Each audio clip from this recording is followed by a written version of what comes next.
uniform you are wearing is the flag of our country.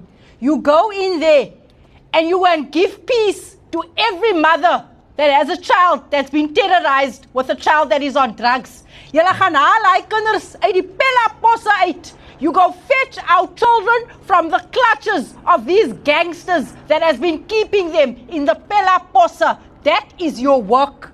You go and represent every victim that has fallen prey to gender-based violence.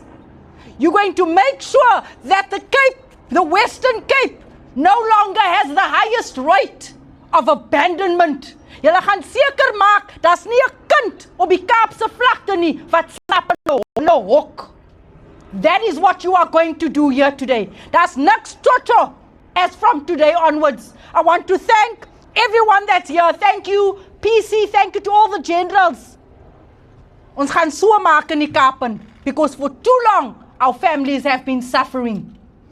We're going to do this and we're going to do it properly. We're going to bring peace. We're going to bring unity. And ek wil verdui, my mission here, my agenda here, because here for the drugs and the gangs, they have corrupted, they have destroyed the moral fabric of our families. Elke kind terug in die klaskamer in.